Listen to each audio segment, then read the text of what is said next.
بیان کی زندگی کے وہ 22 ماہ جیسے صدیوں پر محیط تھے۔ انتظار، جدائی، خوف اور تنہائی کا بوجھ وہ اپنے 2 بچوں کے ساتھ اٹھائے رہی، اور انس جو ساتھ ہوتے ہوئے بھی گویا غیر موجود تھے، وہ بتاتی ہیں جتنا بھی ذہنی دباؤ سہتی، انس سے ملاقات اور ان کی قربت میری تمام تکالیف کو مٹا دیتی۔ ان کے الفاظ میرے لیے ڈھارس تھے، وہی میرا حوصلہ اور صبر کا سہارا تھے۔ پھر اچانک بیان رکتی ہیں، کمرے پر نظر دوڑاتی ہیں اور آنکھوں میں نمی لیے سوال کرتی ہیں، اب مجھے کس کے لیے چھوڑے گئے؟ اے انس، میں اپنی طاقت کہاں سے لاؤں؟ انس اور ان کے گھر کے درمیان صرف چند منٹ اور 2 گلیوں کا فاصلہ تھا، لیکن ملاقاتیں محدود رہتی تھیں۔ انہیں ڈر تھا کہ دشمن کہیں انہیں قریب پا کر اہل خانہ کو بھی نشانہ نہ بنا لیں، مگر انس کی آواز بچوں سے کبھی کٹتی نہ تھی۔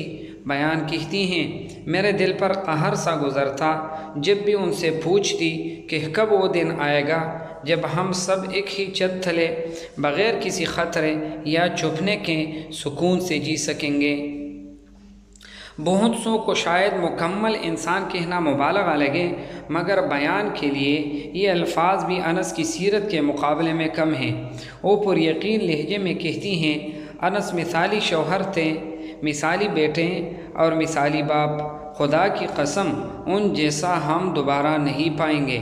شہادت سے صرف 5 دن پہلے انس نے بیان کو ایک پیغام بھیجا جس میں کئی وصیتیں درج تھیں۔ سب سے پہلی یہ کہ ان کے جانے پر آنسو نہ بہائیں، پھر کہا کہ بچوں کو تعلیم ضرور دلانا، انہیں اس تربیت سے گزارنا جس کا وہ خواب دیکھتے تھے، اور اپنی وہ تعلیم مکمل کرنا جو انس نے ان کے لیے منتخب کی تھی۔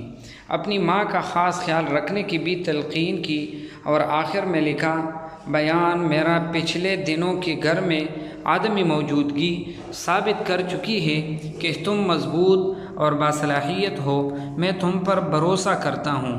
بیان کے لیے ان جملوں کی تکلیف لفظوں سے زیادہ تھی۔ وہ صرف کہہ پائیں، ایسا نہ کہیے، خدا آپ کو لمبی عمر دے، یا پھر ہم دونوں اکٹھے دنیا چھوڑیں۔ انس کے تعزیتی اجتماع میں شہداء کی مائیں ان کی والدہ کو گھیرا ڈالے ہوئے تھیں، اور شہداء کی بیویاں ایک دوسروں کے زخموں پر مرہم رکھنے کی کوشش کر رہی تھیں۔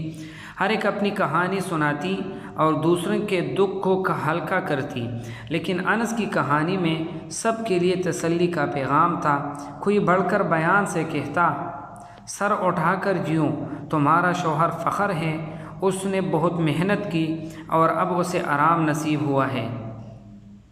ان سب کے درمیان بیان کی نگاہ بار بار گھڑی پر ٹھہر جاتی اور ان کی آنکھیں موبائل کی اسکرین پر جمی رہتیں جہاں انس کی تصویر روشن تھی۔ وہ آہستہ سے اپنے سر کو میری جانب جھکا کر بولی، میں جو خود بھی پرانے داغ رکھتی ہوں، مجھے لگتا ہے وہ ابھی فون کرے گا یا اچانک آ کر ثابت کر دے گا کہ یہ سب غلط ہے۔ پھر اپنی نشست سیدھی کرتے ہوئے زیر لب کہنے لگی، میرا دل اندر ہی اندر پھگل رہا ہے، کون ہے جو میرا سر تاج مجھے لوٹا سکے؟